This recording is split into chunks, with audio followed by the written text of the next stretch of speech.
Well, thank you. I wanted to welcome you to this very special event, both those in the room and those joining us virtually and watching from other spaces around the world. But particularly, I want to welcome the people who are in learner in comfortable seats, so you're very much with us. I'm Laila Abulogod, and I teach anthropology and gender studies here at Columbia and direct the Middle East Institute. Among the many wonderful intellectual communities that I have the privilege of belonging to here, I want to mention the most relevant one for today. I'm a member of the faculty of the Center for Palestine Studies, the only such center based in an American university, dedicated to the academic... Thank you.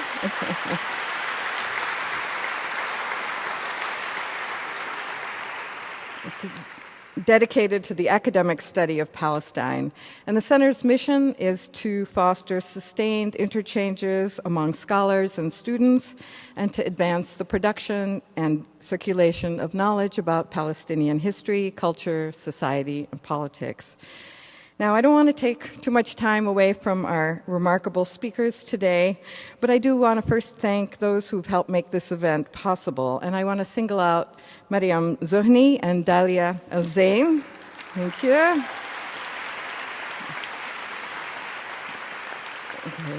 Okay. We have an enthusiastic crowd. It's great. At the Center for Palestine Studies, and Mariam is hopefully watching us in Lebanon. I also want to thank my colleagues, Brinkley Messick and Rashid Khalidi, especially for their special dedication to this event. But we're also grateful to all the staff and volunteers that you've seen around here who've generously offered their time and talents. And it's a tribute to our speakers that so many units enthusiastically joined us as co-sponsors.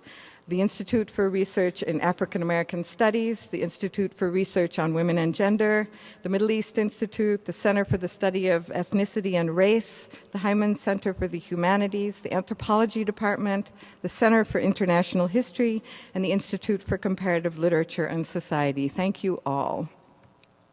Now, we've all done our parts because we want to honor Edward Said's memory and his legacy. And I want to acknowledge especially his daughter, Nejla Said, who's here tonight representing the whole family. This is not the first event in his honor, nor will it be the last, but we think it's quite special, and I'm glad that you all thought so too. Edward Said taught at Columbia for 40 years, and we feel individually and as a community that we're part of his legacy at this university and in the world. Cornel West is now teaching across the street at Union Theological Seminary, and Judith Butler is teaching here in the Department of English and Comparative Literature. And this is a university that showed great integrity when Edward was alive in upholding the principles of both academic freedom and free speech. The university protected the right of this extraordinary figure to be both a deep and original scholar and a public intellectual. And I want to share just one personal memory. At Edward's funeral at Riverside Church 10 years ago, I felt sad as the large crowd, hushed and deeply moved by Daniel Barenboim's exquisite piano offering, walked down the aisle to leave the church. And I found myself walking near my dear colleague, Mahmoud Mamdani. I told him that I felt this marked the passing of a generation. Who would now speak for us? Iqbal Ahmed had passed away in 1999 at the Asia Society here in New York. Edward and my father, along with Dan Berrigan and many others, had mourned and celebrated this most charismatic, politically sharp, and beloved figure. 2 years later, my father passed away in Palestine. Edward walked alongside us in Jaffa with some other people in this room in May 2001 behind the coffin of his dear friend. And now, 2 years later, Edward Said. And I'll never forget what Mahmoud said. It's now up to you. But who among our generation could measure up? I thought then. And I think tonight on this platform, two of the most remarkable people of this generation have stepped forward, carrying the mantle, but speaking in their own distinct voices and from their own standpoints. Their critiques of injustice are clear and principled, their moral vision is exemplary, and their intellectual brilliance is unquestioned. Like Edward Said, they are teachers and scholars of huge distinction.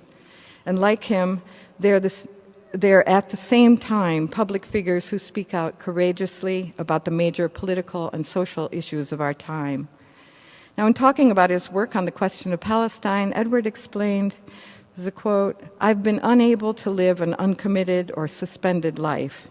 I've not hesitated to declare my affiliation with an extremely unpopular cause," unquote. Now, what I admire so much about Judith Butler and Cornel West is they're the same. They do not live uncommitted lives. They're intellectuals and philosophers who've shaped how we think about power, gender, race, injustice, and the value of human life. And they've not been afraid to think and talk about the situation of Palestinians, the consequences of Zionism, the violent policies of the Israeli state, and the links between forms of domestic and international injustice. They have affiliated with an unpopular cause. They didn't have to. But in doing what we New Yorkers are urged to do all the time now, if you see something, say something, I think they've given many more people that ability to see and to speak. And I'm talking about the next generation. So for me, these are two moral and intellectual giants of our generation, and I know they're not the same height, but I've admired them since I first met them, both coincidentally in Princeton around 25 years ago. And I'm so grateful on behalf of the Center for Palestine Studies and everyone else for their generosity in accepting our invitation to come talk with us and to each other. I know you're here because you want to know, because you know who they are and you want to hear them. So I won't go into their accomplishments. You have a little flyer with bios. But to help get the conversation started, I will turn things over now to James Shamus. Familiar to some as a brilliant film theorist and professor at Columbia, some as a producer who's been keeping serious cinema alive, and to others as a screenwriter and longtime collaborator in the good sense of Ang Lee, who's joined us tonight too. He's also on the faculty of the Center for Palestine Studies. So please join me in welcoming Judith Butler, Cornel West, and James Shamus to talk about Palestine and the public intellectual in honor of Edward Said.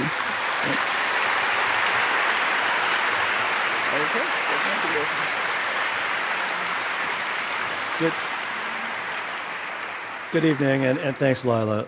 Let me briefly lay out the format for tonight's event, meditate a bit on some of the questions its title might suggest to our speakers, and commence with the first question. Let's begin by acknowledging that this was a very hot ticket, and more on that in a second, and that tonight we are in, to borrow a phrase both from Israeli jurisprudence and from Judith Butler's recent work, a lot of absent presences. So while we will solicit questions to supplement and continue tonight's conversation, we're going to do so virtually in the hope that those of you not sitting with us in Low Library will feel the connection we here certainly feel with you. So if you'd like to join the conversation, tweet your question to @CU, lowercase Palestine, that's CU Palestine, using hashtag Edward Said, all lowercase, come on, it's hip, or post to our Facebook event page, Judith Butler and Cornel West in Conversation, by the Center for Palestine Studies at Columbia University. Operators are standing by, and in about 45 minutes to an hour or so, one of them will discreetly hand me a stack of questions and comments, and if and when the opportunity arises and the conversation finds a lull, I will share them with you. If, however, the conversation feels like it can continue uninterrupted, I'll hold fire and ask all of your forgiveness in advance if we entertain few, if any, questions. So some preliminaries to an initial question prompted by the subtitle of tonight's event, Palestine and the Public Intellectual Honoring Edward Said. I'll briefly break down some of those constituent parts and in preface to the conversation it announces. First, honoring Edward Said. This evening takes place as one of a wonderful number of events commemorating Edward Said, and as such it prompts, if not begs the question, as to the uses and reasons for those commemorations, honorifications, memorializations, and celebrations. A couple of weeks ago in Lerner Hall, Edward Said was remembered. Last week, his memorial lecture was delivered. Tonight, he is honored. It is appropriate under such circumstances to ask whether and how his memory is working and how it should be working. Now, how's it working for us, for you? One use, of course, arises for the simple conjunction of the name Edward Said with the word Palestine. And here I feel the need to try to articulate a specific and particular sense of excitement about tonight's conversation. Let's face facts. Each of tonight's interlocutors alone is, to use the language of celebrity, which raises its own questions but also feels somewhat appropriate tonight, a hot ticket. But together, in conversation, present to each other, this does feel like a moment, an event. And the territory, occupied or otherwise, where they come together tonight is, well, Palestine. Tonight, it feels as though, unlike perhaps in Edward Said's day, it is not the question of Palestine. Rather, it is Palestine that is asking the questions. Indeed, Palestine is demanding answers. The feeling of that feels, if I can put it that way, significant and exciting. Then we have this word public. What is a public, or to ask the question another way, what do publics do, and what might they be doing here tonight? Well, unlike, let's say, proletariats or peoples or communities or masses or plebes, publics seem mainly to have opinions. Or we could say have opinions ascribed to them. But for Edward Said, though, the word public always held out the promise of its Enlightenment origins as the site of public reason, as a place where genuine truths can emerge. That's why for Said, there is no need for the category of public intellectual, for the intellectual is, by his definition, always public, someone who publishes, who comes into being as such by making representations to a public. As he writes in his wonderful volume, Representations of the Intellectual, there's no such thing as a private intellectual. The intellectual, he says, quote, is an individual endowed with a faculty for representing, embodying, articulating a message, a view, an attitude, philosophy, or opinion to, as well as for, a public. To, as well as for. The intellectual represents, paradoxically teaching her public something, in a sense, it already knows, but just doesn't know that it knows. Teaching it, in the Saidian version, the unknown truth about what it really is. It's a strange role that requires the intellectual to come into being wholly in relation to the public, but to not be the public or even part of the public, to be a representation. For Said, the intellectual stands outside, and mainly, again, with a nod to his Enlightenment heritage, because, as Said writes, the intellectual speech is always on behalf of universal principles. The weight of that universal burden makes the intellectual anything other than the usual expert sent out to manage the public through his or her expertise. Said's intellectual paradoxically maintains the social prestige and authority of the intellectual class, but is, as he puts it, someone who cannot easily be co-opted by governments or corporations, and whose raison d'etre is to represent all those people and issues that are routinely forgotten or swept under the rug. And here you see another paradoxical dialectical leap in Said's thinking. The public that the intellectual is to represent to the public is actually the abjected, the forgotten, the oppressed. That is to say, outsiders, whose outsiderness is mimicked by the intellectual, but now from a position of authority, if not of power. Heavy burdens to bear, which is no doubt why Said constantly references the intellectual's, well, crankiness. Least of all, he writes, quote, should an intellectual be there to make his or her audiences feel good? The whole point is to be embarrassing, contrary, even unpleasant. It's as if for Said, the repulsion felt by the proper public for those habitually abjected and excluded must, if only as a moment of negative pleasure, be felt also in the presence of the intellectual. I think I speak on behalf of tonight's public when I say how excited I am to be here to listen in on what I know will be, in honor of Edward Said, a truly embarrassing, contrary, and unpleasant conversation. And let's start it by asking, as we've asked about what memorializations do, what publics do, what intellectuals do, and what Palestine does, a simple question you need entertain only by ignoring it. What actually are we doing here tonight? Thanks.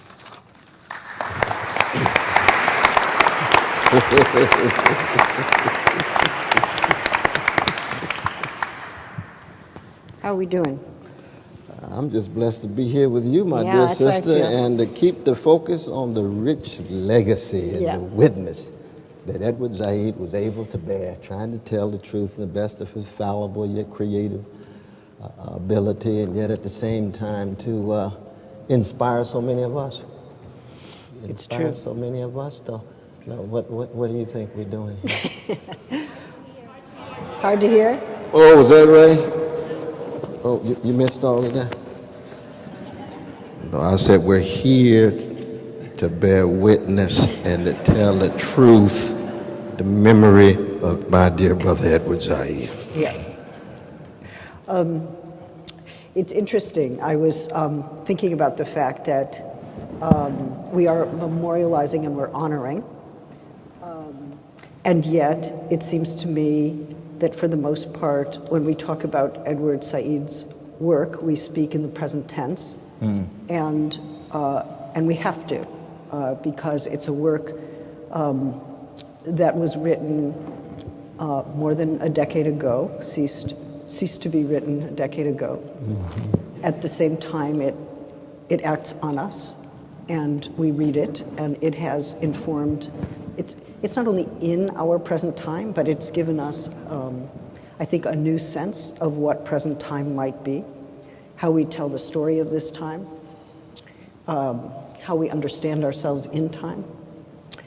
And so to honor him is in part to memorialize him, but perhaps there's a counter-memorializing that happens not by dishonoring him, but by allowing the work to live in the present as we take it up and rethink it for our own time, or for our various times.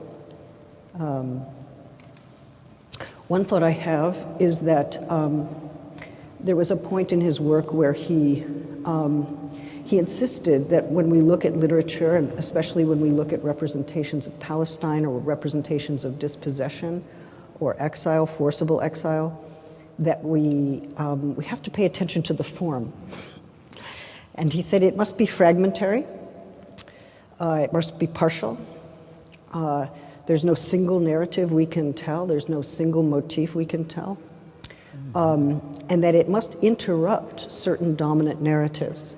It must have the power to interrupt certain dominant narratives.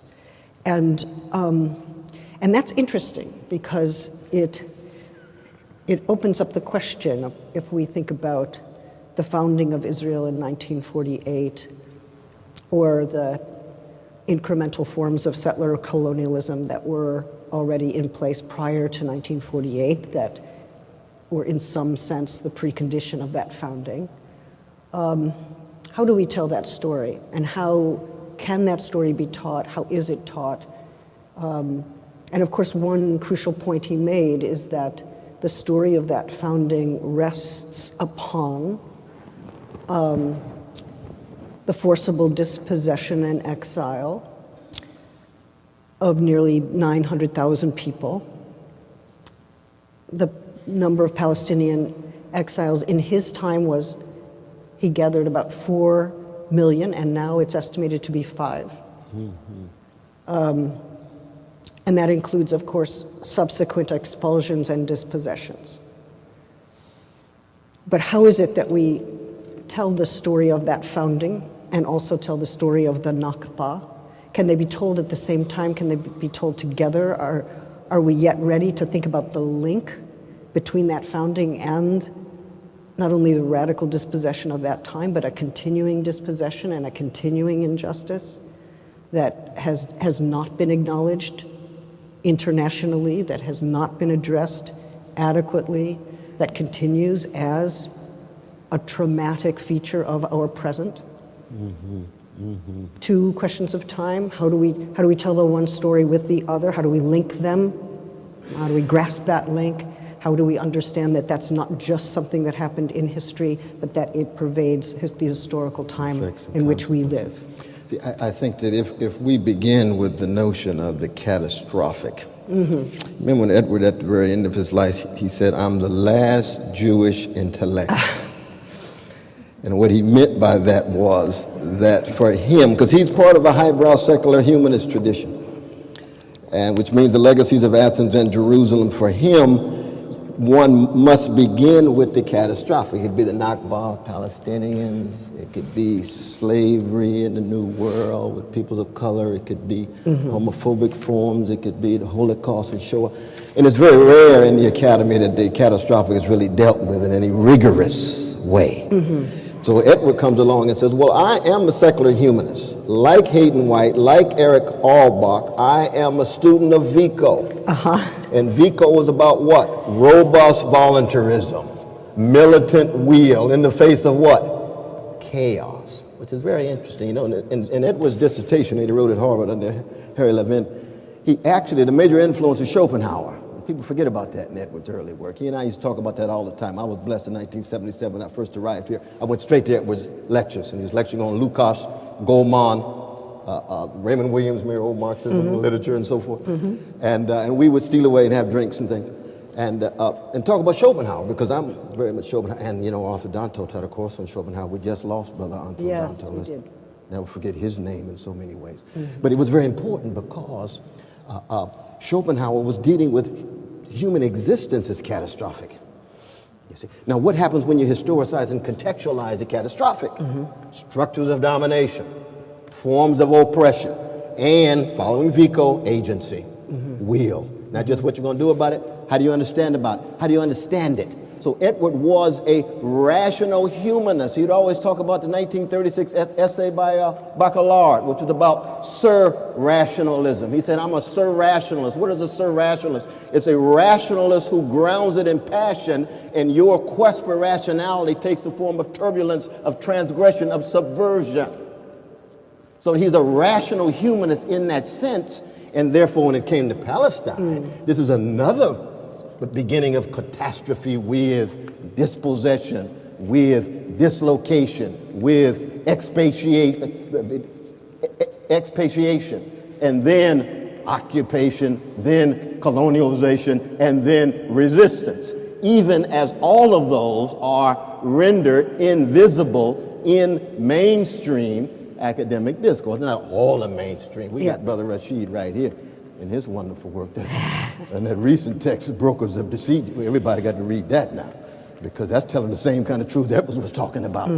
How do you talk about the catastrophic and talk about the colonization, talk about the dispossession, talk about the occupation in such a way that you remain a humanist, which is to say, you would talk critically about that, be it of any occupation. See, if there were a Palestinian occupation of Jews, Brother Edward Said would be the first one in line critical of the Palestinian occupation. That's the kind of brother he was.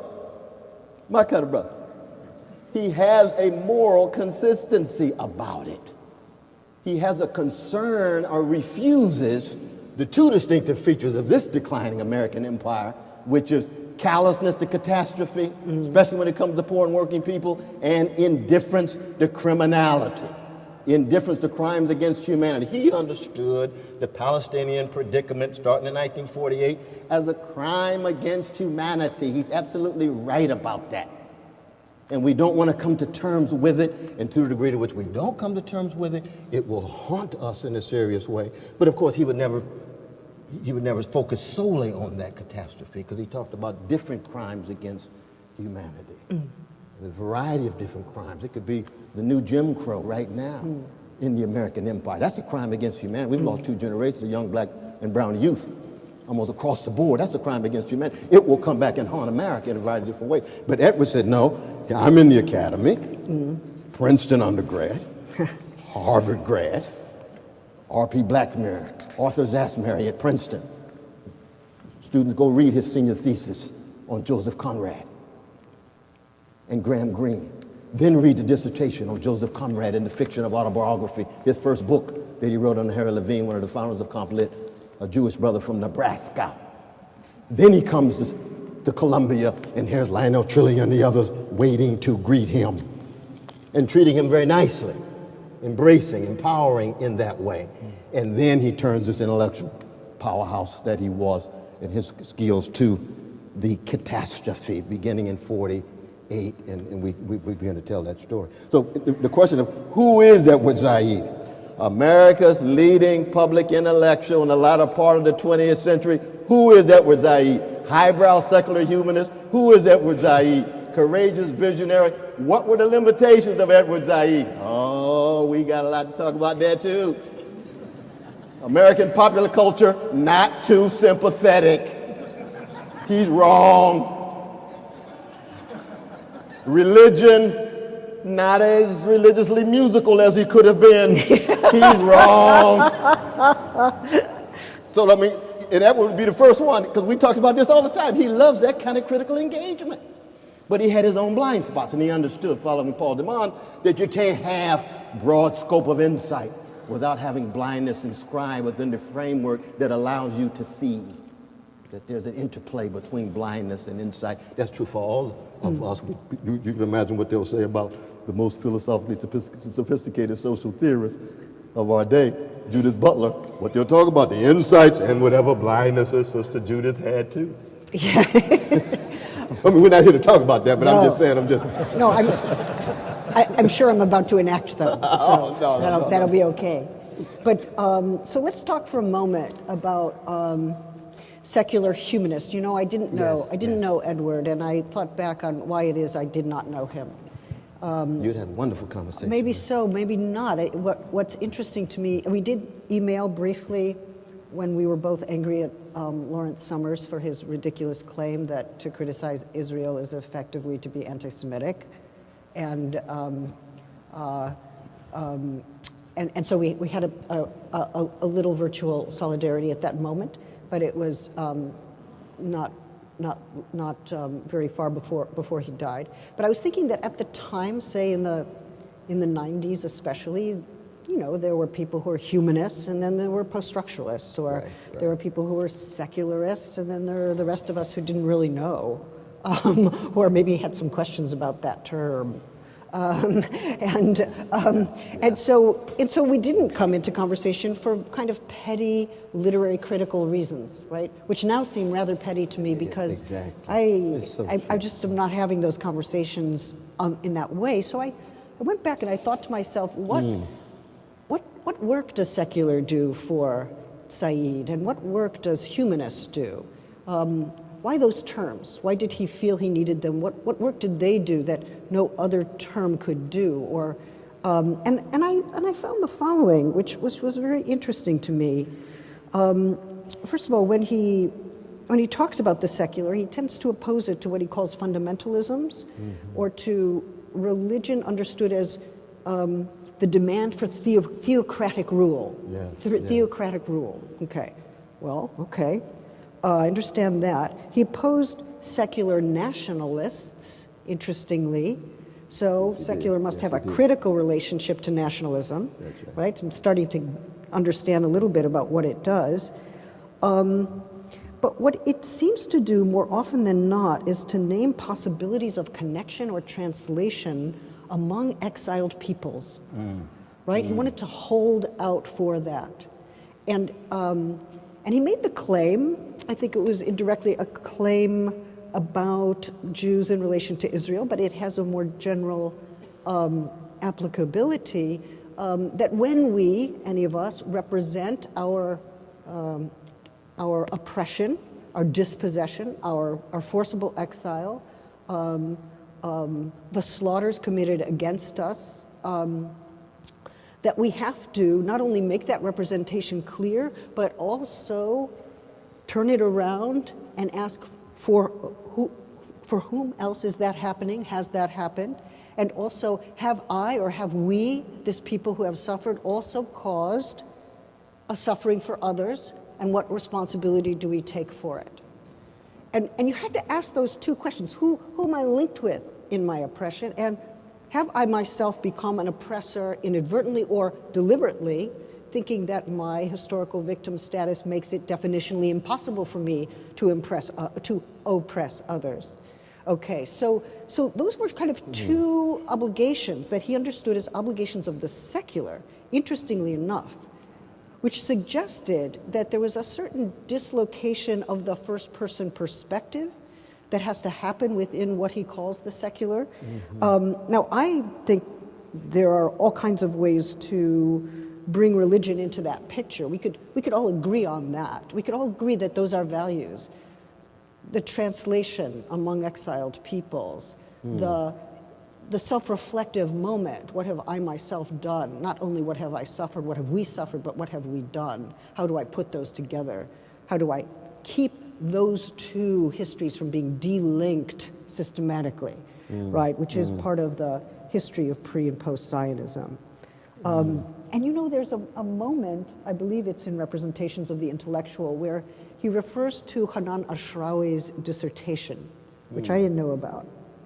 And there she claims that the Palestinian people are those whose national experience belongs with that of, meaning alongside or juxtaposed with, belongs alongside that of the Armenians, the Jews, the Irish, the Cypriots, the American blacks, the Poles, the American Indians, at those terrifying frontiers where the existence and disappearance of peoples fade into each other, where resistance is a necessity, but where there is also sometimes a growing realization of the need for an unusual and to some degree an unprecedented knowledge. And this was for Said a moment to which he returned time and again. So when he says, I'm the last of the Jewish intellectuals, it's like, yes, but maybe he's the last of the Armenian intellectuals, or maybe he's the last of the black intellectuals. In other words, it's not just Palestinian and Jew, it's a way of thinking the Palestinian historical experience in some kind of conjunction. Not to say that they're structurally the same or to posit an equivalence, but to say that there's some kind of affiliation, solidarity, demand for translation that emerges in and through that kind of juxtaposition. Now, I will sign on that. I will say, yes, I will sign on that. I don't know if that makes me a secularist to say that, but for him, it does. Oh, yeah. I mean, he put much weight on the secular in that regard. But what's fascinating is that, see, on the one hand, one could argue that there was a certain religious tone deafness in a narrow sense in Brother Edward. On the other hand, he wrote some of the most beautiful, insightful reflections on Kierkegaard and on Gerard Manley Hopkins in Beginnings.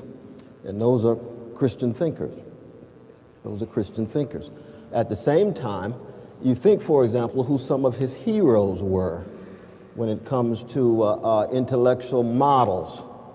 Jonathan Swift, Tory. Well, what is it about Jonathan Swift? You remember his definition of intention in Beginnings is the link between idiosyncratic view and communal concern. That's the definition of it in that 1975 text. And what is it about Jonathan Swift? He's wrestling with the catastrophic, especially the Irish question, as with Edmund Burke and others. He's unbelievably, magnificently, this is where Harold Bloom and Edward Said come together.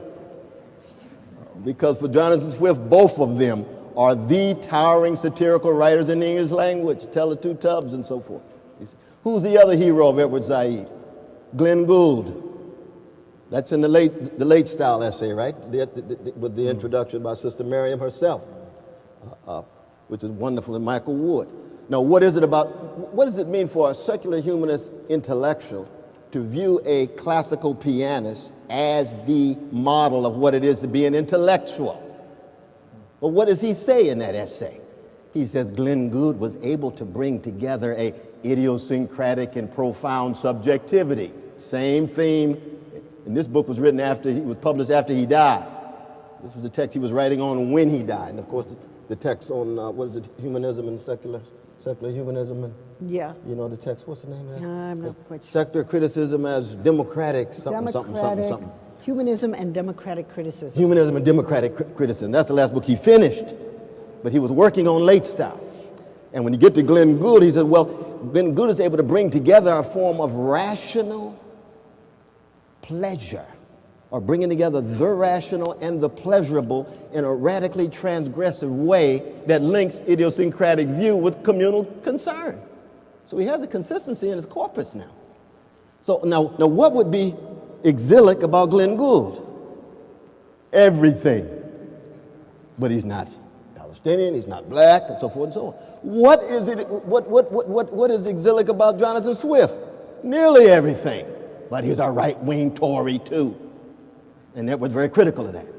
But there's other elements in his literary practice, in his Weltanschauung, in his worldview that Edward embraces wholeheartedly. And of course, the other hero was Adorno. Yeah.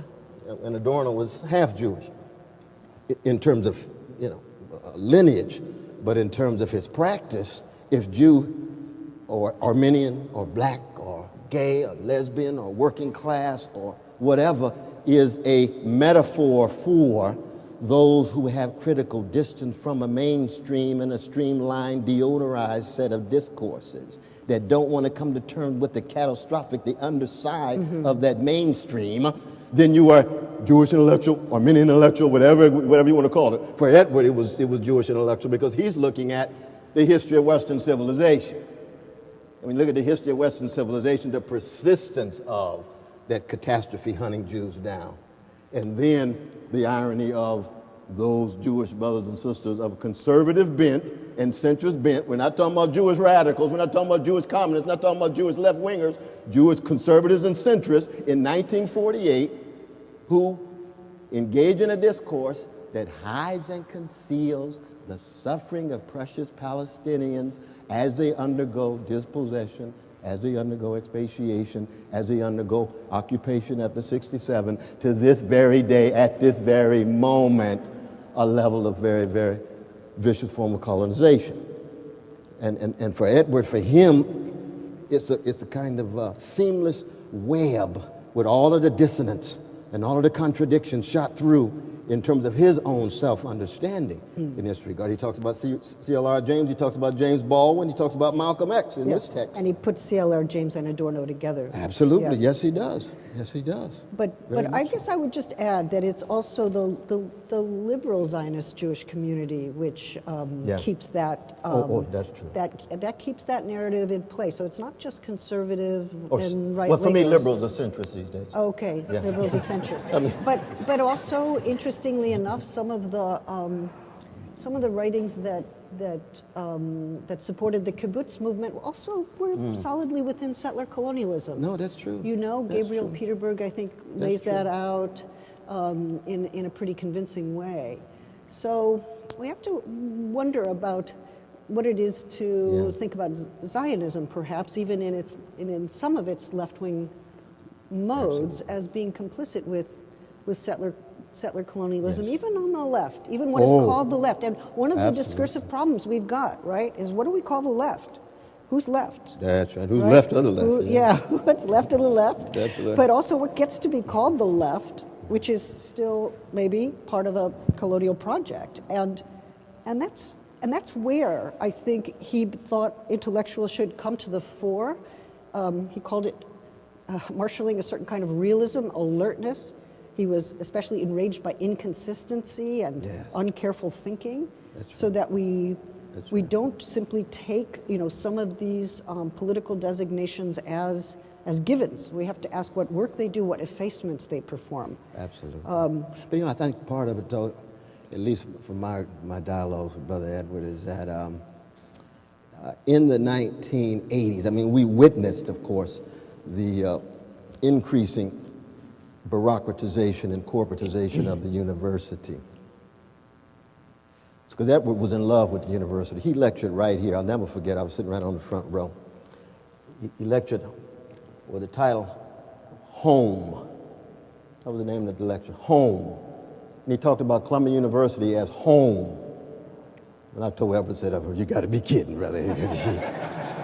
But he says right in this text too, as you know, the university is the most utopian space in our society. Now, I don't agree with that. I think the Apollo on Wednesday night actually is. But Edward was invested in the university. Even as exilic as he was in his thinking, he loved the university context. And he saw the university undergoing commodification, bureaucratization, where critical engagement was pushed to the margins as big money more and more shaped the destiny and the agenda and the paradigms of the university. He's absolutely right about that 20 years later. And therefore liberalism more and more was not captive, but it was disproportionately shaped by a careerism in which hypocrisy and cowardliness Because a lot of the liberal Zionists, brothers and sisters, would call Edward and say, oh, you know, we agree what you're talking about. We just can't say that in public. I know. Why? Because they were scared. Because their careers were at stake. Because they didn't want to go against their friends. Because it made their Thanksgiving dinners uncomfortable. If they told the truth. Tony Judith went through the same thing at a much lower level than Edward Said. Said, of course, had, the military folk here at his office.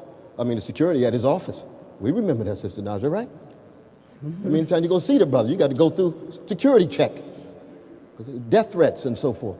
And we know about the 285 FBI file on his, keeping track of him every minute, going back to 1971 with Ibrahim, the great Ibrahim, one of the greatest Palestinian towering figures. His file even bigger. Sister Janet too, your beloved mother. So that the liberal Zionists didn't want them to go that kind of risk either. It was just too much. Oh my God, if we're going to tell the truth, we have to really pay a cost. You don't say. You got to bear a burden. You don't say. I recall in 1982, Edward and I went down in front of the New York Times just to get the numbers of how many folk were killed in Lebanon. They wouldn't even print the numbers. Then we had to march again just to use the word occupation in the newspaper. Then they didn't want to call it a wall. They called it divide. Deodorized discourse. They're afraid, they're intimidated. Edward Said followed Parasia, that line 24a in Plato's Apology. It's free, it's frank speech.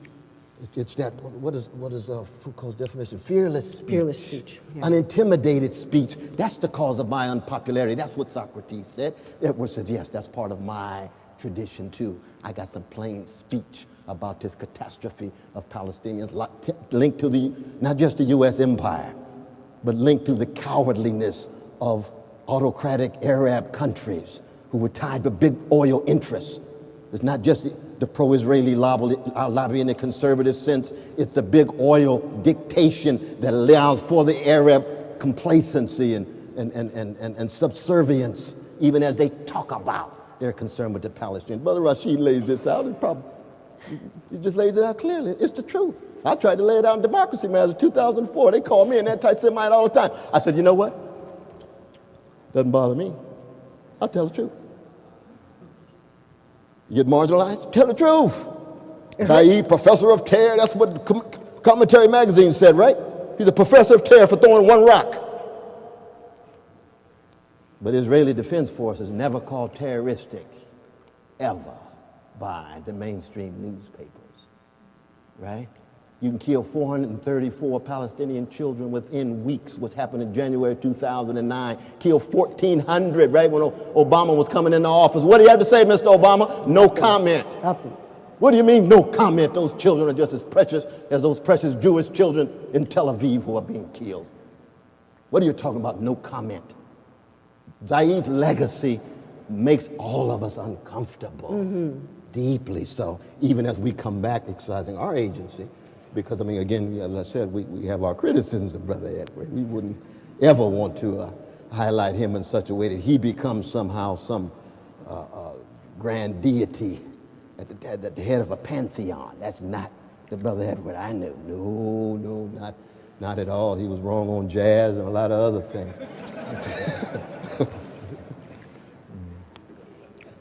But in terms of what worked, the secular, what worked the human, our human word, of course, derives from the Latin humando, which means burying. And Edward begins where Vico begins, not with a conception of death, abstract death like Heidegger. He begins with corpses. Qualitatively different discourse. You begin with corpses as opposed to abstract possibilities of death. And so at the very beginning of even his text beginnings is a sense of loss. It's elegiac. He's always concerned about what is lost and what's left out. He's always concerned about forms of death, be it psychic, be it social, be it psychological, even spiritual. He wouldn't like that language, spiritual, but I'm injecting that. A spiritual death. And that is what a great humanist thinker does. Even, the critics of humanism in that way know they have to come to terms with death and loss and catastrophe and oppression and domination in some way. But let me ask you this, though. So what would be your critique, though, of of Edward's secular humanism? Well, it's just that when I finally understand what he wants the terms to do, Yes. I tend to agree with him. I'm just About not agency and... Well, Yeah. the agent, the Vico, I think is Yes. really quite amazing. I think I would have a little bit of struggle with it. Do we just create ourselves? Right. Or do we just produce ourselves? I think not. I right. think we are produced very often by forces we don't really have a lot of control over. And I think there's a kind of tragic structure to Yes. subject formation that that needs to be thought. We're formed in history, we're formed in language and culture and power, we're formed in traditions. We don't get to choose our parents, we don't get to very often choose many things about the circumstances, and not just the circumstances of our birth, but the very sense of who we are and the sense of the world. And then you struggle within it. You struggle within it to find your place and to make of yourself what you can, but there's, how do we think about that struggle, He was in a different position. He was worried explicitly and always about the fading of the history of Palestine, the fading of Palestinian culture, the pushing of Palestine into oblivion, that it would become, it would be something that no one would remember, or that there would be no way to install the memory, to archive it, to insist on it. And so oblivion was what he was fighting against, right? And being able to remake that history was also a way of giving himself a ground, being able to make sure that history remained alive. And I think that's really, really important. But I think sometimes we're born into traditions that overwhelm us or encumber us or against which we have to struggle. And I think probably my own struggle with my own Zionist and Jewish formation has been one of those. I mean, the question of Palestine actually made me have to think very reflectively about what I was born into and what I was taught and how the world was told to me, what story of the world I was given. And I had to think twice about who are those people who told me that story and why were they doing that? And what story do I now want to tell, or how do I want to interrupt that one, which is right at the heart of the liberal Jewish political world. But so let me just say this, though. What I like and what I need, I mean, it's so funny that we were on different sides of a certain kind of intellectual spectrum, but now I don't think I can think without him. Sorry I didn't get to tell you. Fascinating. But what I get from him, especially reading about his own experiences of being attacked or being called anti-Semitic or people saying vile and hideous things against this elegant, brilliant, erudite, reasonable person, right? Deeply reasonable person, is that he says that the intellectual, who is, yes, always a public intellectual in the sense that when we publish, we're in the world and we put our stuff out there and we are exposed, who knows what's coming back or not coming back. It's a risk, he says. You have to reconcile the demands of your own self with the public demands upon you. And that was helpful to me. And he talks about alertness as a kind of virtue of the public intellectual, or the intellectual who is trying to respond to a certain kind of public demand or public situation. He uses the word vulnerability. He doesn't use the word courage so much, but he was courageous. Oh, yes. And whatever that struggle was, to continue to speak out and to say what he had to say, even though he was being viciously attacked and people were trying to demean him, just as we know, Palestinian professors here at Columbia who try to do scholarship on Palestine have also been shamelessly attacked. How does one emerge from the attack? How does one fend it off? I mean, you said you don't care that people called you anti-Semitic. Well, I don't know. I bet you cared a little. As long as the bullets didn't fly. As long as the bullets didn't fly. But don't you kind of feel like the bullets are just right behind that? I mean, are they that far behind? I've been called worse, though. But Have you? I hear I do hear what you're saying. It's not that I celebrated it or anything, but I knew given the discursive terrain, by saying these kinds of things, it was predictable that you would get that kind of nonsense coming at you, but you just have to make sure that you in no way are degrading Jewish brothers and sisters as a whole when you're engaging in a critique of a vicious Israeli occupation. And you make that severance very clear in your work, in your speeches and so forth, and you just move on because you don't want it to paralyze you. I mean, I just restate it. I said, there's nothing particularly anti-Semitic by also taking issue with Zionism as in addition to the occupation, which is really, I felt like the history to which he was really returning to, like telling that history again and again. In the 40s and in the 50s, and what that meant for displacement and for the stealing of land. But what I loved about the fact that he got so viciously attacked, I mean, I hate the fact that he got viciously attacked and that these vicious attacks continue still. But what I appreciate is that he seemed to get calmer and more rational, right? He just went back. He said, okay, let's take the argument apart. Let's move carefully. Let's be more careful. Let's be more precise. Let's talk about it historically. Let's talk about it conceptually. Mm-hmm. Let's use some counterexamples. Mm-hmm. Let's write with absolute persuasive lucidity. I don't know. I think that I don't know how to fathom it, but it's a great thing, and it is perhaps a kind of virtue. I don't think we can mime it or follow it. I mean, it was his, but we have to kind of ask that question of ourselves. How do we take those risks and not become a purveyor of deodorized discourse, not become a kind of pure professional who cares only about professional standing, or who won't risk one's reputation by speaking what one knows to be true and unjust. Right. With the scholarly apparatus that Edward would bring to it. I mean, I think, for example, of the exchange between Brother Edward and Brother Michael Walzer, and that famous essay that Edward wrote, Exodus, a Canaanite Perspective, a Canaanite view, what the Exodus looked like from the vantage point of the folk who are in the land of milk and honey. They're already there, like indigenous peoples when the Europeans arrived here. And then they were wonderful exchange, and it was right down here in New York at the New Yorker Hotel, right near Madison Square Garden. 'Cause I remember I saw Blue Magic that night before. And you got Walzer and Zaid going at it. And Zaid laying bare the critique of an Exodus narrative about liberation for particular peoples and the subjugation that followed therefrom.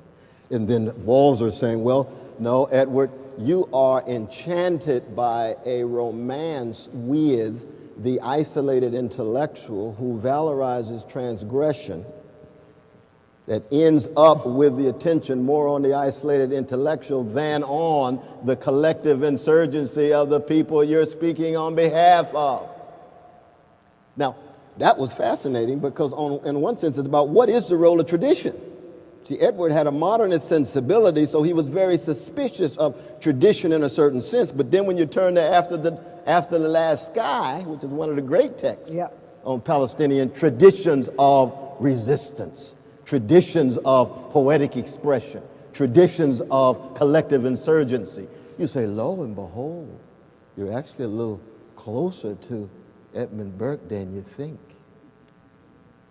The Burke who talks about tradition as inescapable, not a traditionalist understanding of tradition, but a transgressive, subversive understanding of tradition that generates traditions of resistance. And Edward was honest about that, because when he started talking about the Palestinian question, he had to dig deeper. I remember right across the street when he sent me the copy of Orientalism before it was published. We talked for 2.5 hours. And I said, Brother Edward, you have written a text that will create a fissure in the public discourse. But my one criticism is I don't hear the voices of those who have been orientalized at the level that I want. You're so concerned about the structure of the dominant discourse, they don't talk back enough. They don't respond enough. And what is the tradition? People, even in catastrophic situations, in melancholic spiritual conditions, oftentimes they still fight back. They resist.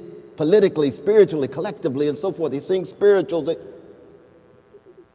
create hip-hop as a genre in a declining American empire of economic inequality, political paralysis, cultural decay. They still fight back. And he said, think you got a point, Brother West. Think you got a point. And he would listen, and he'd respond right back. Subsequent text. Chomsky actually said the same thing to him because he showed me Chomsky's letter. But you can't do everything in one text. And he knew that, you see. But in saying that, back to your point about the kind of a certain kind of secular humanism tied to an individual intellectual, so that in the lectures there in London, representations of the intellectual, there it looks like he was going back to a certain kind of isolated intellect. He was talking very personally, very personally, and then he'd come right back in subsequent texts and talk about tradition as resistance again. So he's back and forth. Very complicated, sometimes contradictory, never fully confused, but always creative and challenging. Maybe it's also important to remember that there were those important editorials that he was writing in the Al-Haram Arabic in weekly and that those tended to be really very concrete about political initiatives, what was happening on the ground, what political parties were doing, who the brokers were, what the stakes were, and that seemed to be a different kind of writing, right? He was very, very, very obviously attuned to the concrete political terms of the struggle at that point. I think maybe that would have been the more effective rejoinder to Mr. Well, you call him Brother Walter, but I can't quite do that. No, I understand. I understand. I don't know, Uncle Michael. Anyway. But in those pieces, you know, you get these devastating critiques of PLO leadership. Yes. Devastating critiques of why he's had to distance himself from dominant elements in the Palestinian. But you know, there's something about exile. Maybe I'll just say this, and we can open it up. But something about exile. You know, at one point he says exile is a concrete condition. It's also a metaphor. Okay. In other words, it is this particular people dispossessed. But first of all, we have to ask the question: does exile? Does it adequately or equally embrace Palestinians with damaged rights within the Israeli state currently? Does it describe well Palestinians living under occupation in the West Bank or Gaza, or in Gaza, which I consider to be a kind of, you know, under siege, maybe a continuation of occupation by other means? Do those communities, or those and then those who are intellectuals in New York, is it the same as being in a refugee camp in the south of Lebanon? Or and I just think maybe I'm not sure exile can do all that work. I'm not sure it can do all that work well. And when it's both a condition and a metaphor, it's also not just the condition of Palestinians, let's remember, but the link between the Palestinians and the native peoples and the Jews and the Cypriots and the African Americans and all the others he's willing to list there, at which point it's doing a whole lot of work. Oh, that's true. That's true. And then the other question is, so where's belonging? Where's belonging? There's always a longing to belong. But what about communities in which belonging is being reproduced all the time? Right, and he does say that in After the Last Sky. I mean, especially some of those photographs of people in their domestic spaces continuing to lay the table and continuing to go through the rituals of everyday life that consolidate a certain kind of tradition and history instead of connections. But at the political level, what kind of forms of belonging are they? And if he's against certain kinds of nationalism, how do we think about belonging to the Palestinian nation across these various scattered zones? If it's not a nationalism, is there another language for it? Would have been interesting to push those questions about belonging and solidarity. Crucial question. And then the micro-social institutions, family, Edward Said and family. The sister just written this wonderful reflection on her own life and so forth. Played a very important role. As I mentioned, universities, very important. I was blessed to give a lecture at Northfield, Mount Hermon, where he went to prep school. And they're still talking about him there. William Spanos and others who taught him there. Because the brother was a genius. There's no doubt about it. Early on, you can see it. Blackmer told him that right there on Nassau Street in Princeton. That's 1950, what? Did he come out of Princeton, 57, 58, something like that? 2 years after Ralph Nader. Ralph Nader came out, I forget which one. But I mean, in the mid-50s. So that he did have certain desire for longing that he didn't theorize. That was microsocial in a sense. It wasn't nationhood, but family, certainly friends. My God, his loyalty to me as a revolutionary, I almost said communist Christian, as a revolutionary Christian, unbelievable. And anytime you mention Christianity, Edward, you got to turn away, even though he came out of a Christian context from his grandparents and so forth, you see. But he had his own critiques and so forth. But the loyalty was so real, it was genuine. We had human connections. We found out he had leukemia. I said, brother, I'm getting down on my knees in your living room. I brought Reverend James Forbes and Reverend James Washington. 3 of us, we prayed for him right there. In September 1991, I'll never forget as long as I live. All of us had tears in our eyes.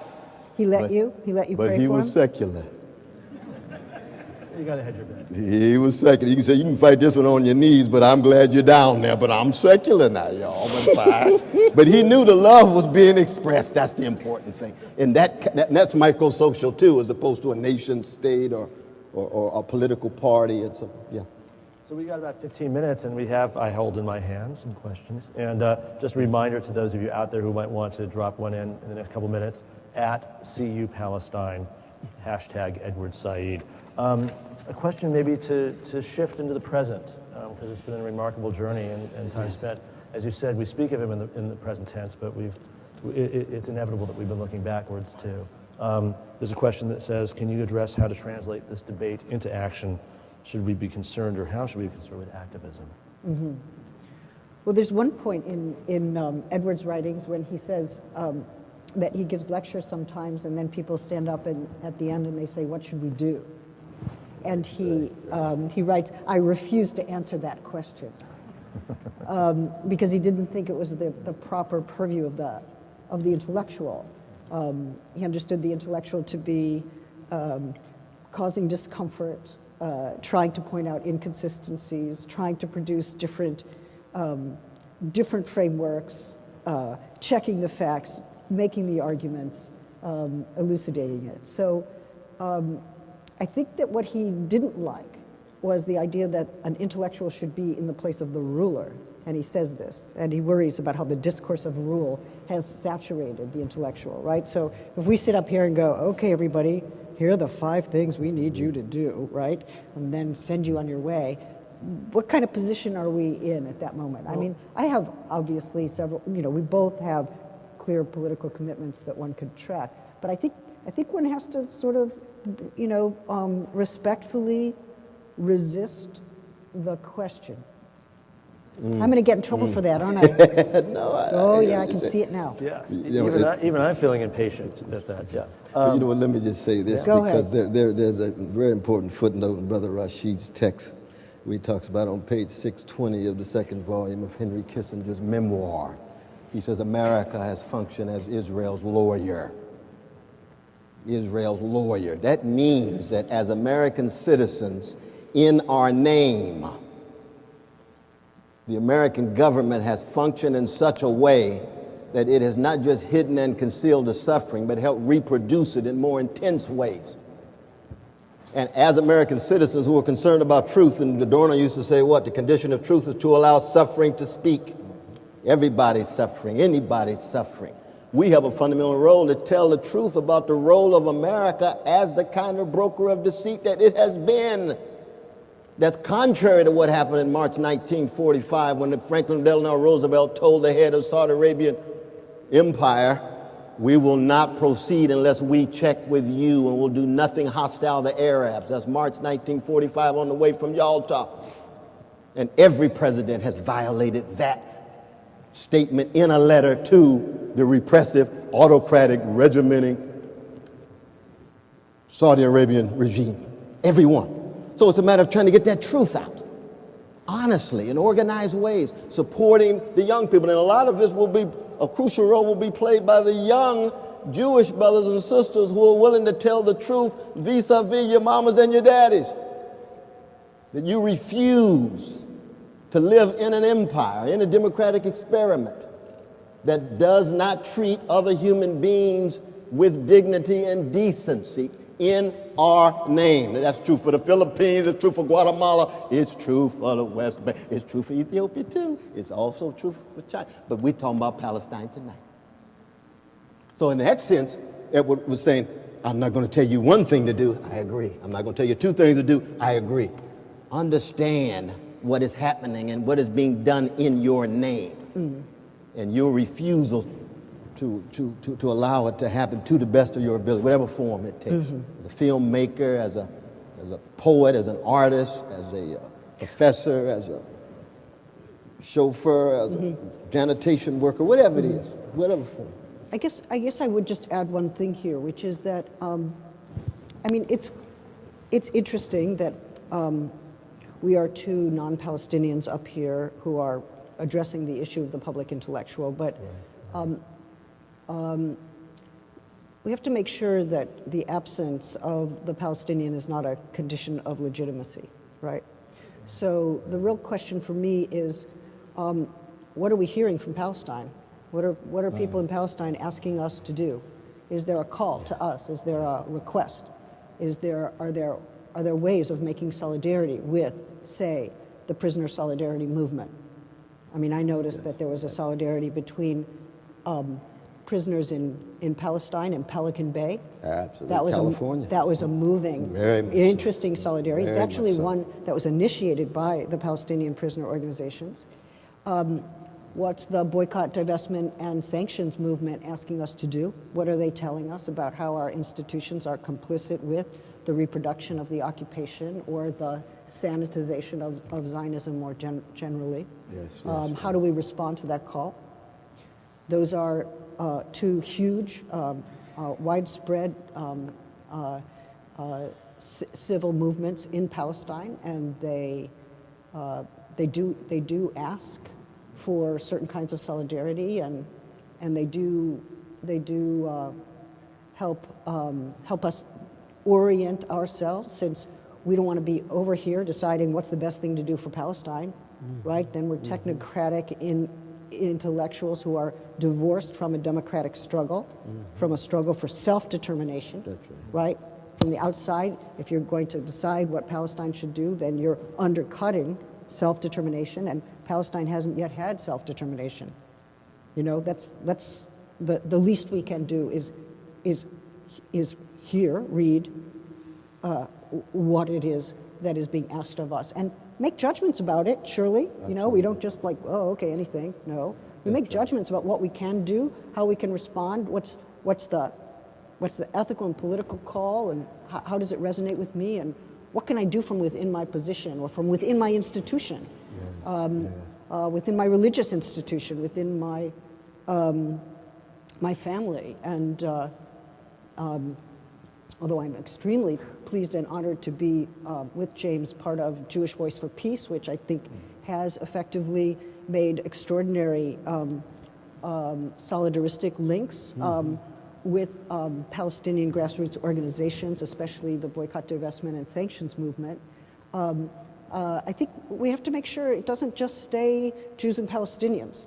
Because the solidarities that Edward envisioned were solidarities among colonized people and among the forcibly exiled, and so it's a broader kind of coalition, right? We can't just stay in that dyadic frame. Absolutely, very, very important. I must say, and that was the most elegant honoring of Edward Said's injunction against talking about activism by breaching it that I could have imagined. All so right. Thank you.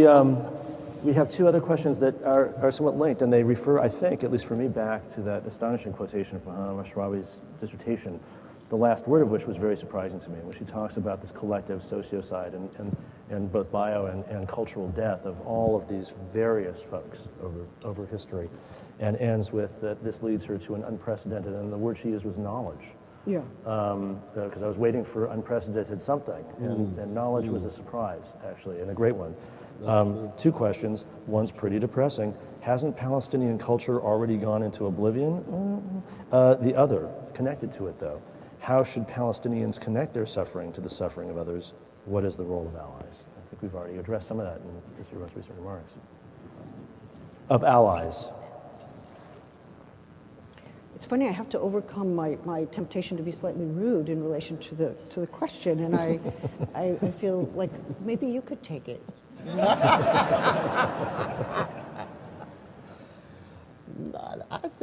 I think rudeness has a role in a I know place. it does. No, Okay, no. I'll get there. I'll get there. No, you actually. No, I mean, look. I mean, first of all, what we mean by Palestinian culture, I mean, it certainly is, if you go to Palestine, it is not a place of oblivion. It is an active, interesting place where people are arguing with each other a lot and making excellent food and doing many other things in life. So, are we talking about in the mainstream media? Has it perhaps become lost, or has it gone the way of oblivion? Maybe, but then we have to shift the frame, right? I mean, and that's one of the things Edward was asking us to do, shift the frame. Like something is radically absent in the dominant media, but where is it present? And what are the alternate medias that are making it present and which are producing a kind of counter-hegemonic resistance? And he actually had some real interest in the internet as a site that could disrupt, say, the dominant media non-representation or reductive representation, either terrorist or absent. And I think, so I guess that's one thing. The other point is that I think there are different forms of global solidarity. Some of them are focused on international law and its abrogations, and others are about resistance movements or allies among colonized people. I've noted as well that there's some really interesting connections between first world peoples and Palestinians on the question of indigeneity, how to think about self-rule, how to make the claim for self-rule, how not to replicate certain forms of state sovereignty people don't seem to like, but still honor ideas of political self-determination or self-rule. Those are live questions. Those are intense, important questions, and one can't think them alone. One can't think them alone. In this one moment where he's talking about Adorno, he says it's not possible. He's citing Adorno to the effect that no one can have a cogent thought without that thought being thought elsewhere. In other words, it has to be thought somewhere else in order for it to be cogent here. It can't just be my private thought. It has to be something someone else can think or has thought, or something I can think with others, which means not just within this framework, but in a comparative framework. And he was a comparative literature professor, right? And he made the case for comparative diasporas. And I think we could, on the basis of his work, also make a case for comparative genocide, which doesn't mean all genocides are the same, but it does mean that we have to develop those kinds of frameworks that are not just about thinking how these catastrophes happen in different times and spaces, but what kinds of alliances they foster, and even eventually or implicitly what kind of political solidarity that might lead to. But let me just say a quick word about this question, though, because the question for me is about memory, and it's about visibility. We live in a neoliberal capitalist society that's obsessed with three processes: financializing, privatizing, and militarizing. Highly financialized economy. 42% of the profits go to big banks. 30 years ago, they went to corporations. Privatizing, education, prisons, right across the board. Militarizing, imperial tentacles, drones, U.S. drones dropped on innocent people, AFRICOM, we can go on and on and on, you see. In such a context, there's a relative erasure of memory and a marginalizing of certain kind of visibility. So you take the Palestinian catastrophe, and the memory of it within an American regime of financializing, privatizing, and militarizing. You hardly hear any talk about it. The head of the American empire can go to the United Nations and give a whole speech and not say one mumbling word about Palestinian brothers and sisters. And he's got the world looking at him, billions and billions. He goes to the White House, doesn't say a mumbling word about it vis-a-vis the head of the Israeli regime. And that's what you get on Fox News, MSNBC, the right-wing version and the neoliberal wing version, so narrow, so truncated, so often vacuous that memory drops out, visibility drops out. People wonder, well, are the Palestinians, are they still there in Gaza? Well, you don't say. What are they doing in Gaza? What, you got a lot of creativity going on, as you rightly say, but how are people getting access to it other than social media, which is also privatized in its own way? But privatization can be used against privatization. We know that. We can be dialectical about it in that way. But the dominant orientation, the dominant gaze, to use that language, is within a neoliberal capitalist regime that makes it difficult for. That's why we don't hear any talk about memory of the million Filipinos who were killed by U.S. imperial forces in the 1890s. Anybody made a film about that? Anybody got discourse about that? No, it's probably half. I tried. I know I did try. You and brother Ang do wonderful stuff.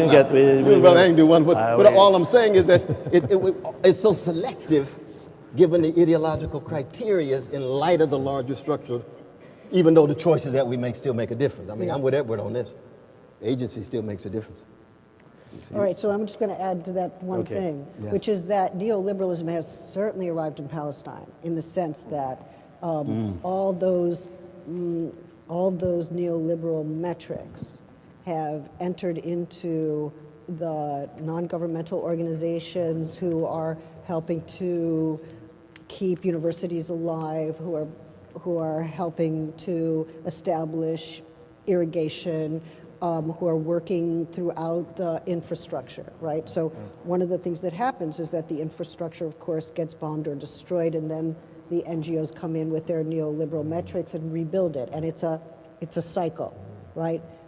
And one of the problems with it is that you don't actually think about, well, what is it that is actually undermining the infrastructural conditions of Palestine systematically? What are those policies, and how has the Israeli state imposed them? And then if we're only trying to ameliorate the effects through a certain and we can measure them according to neoliberal metrics, like people are functioning better, or they're able to get to whatever their work site is if they have a work site, or whatever that is, we're actually producing a kind of rationality that is complicit with the occupation, even though it's trying to ameliorate its effects. So neoliberalism has definitely arrived. And it seems to me also to undercut these basic questions of self-determination, which I keep coming back to. What would it be to build those institutions in ways that the Palestinian people would like, and to have them sustainable on the basis of that population's desires? So we're wrapping up. Okay, sorry. This is your last chance to be embarrassing, contrary, or I've done rude. my bit. Oh, yeah. But if there's any, just 1 minute, really, it's 8:30, if there's a final thought you'd like to share with us tonight before we leave. I just want to say I'm really thrilled to be here with Cornel West. He's one of my favorite interlocutors, and when I say one of them, I mean actually that the conversation with him is like no other in the world. And I treasure it every time. I treasure it every time. And I'm just as happy as I could possibly be. No, right back at my dear sister. One last word, though. One last word.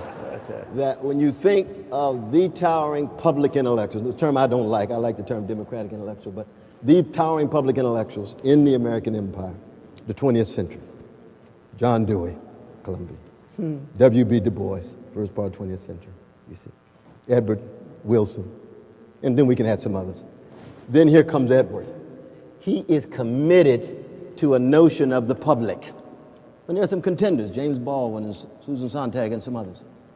But Edward is committed to the public, but he arrives at a time when the neoliberal regime, which is in the early 70s, is becoming more popular and becomes hegemonic by the late 80s, by the mid-late 80s. Even under conservative auspices of Reagan, it's still neoliberal in terms of it being capitalist tied to those three tendencies. So he has to cut even more radically against the grain. When Du Bois invokes public and Dewey invokes public, people have a memory in the sense of the public. The New Deal was real. That Roosevelt did commit class suicide against his well-to-do Hyde Park friends.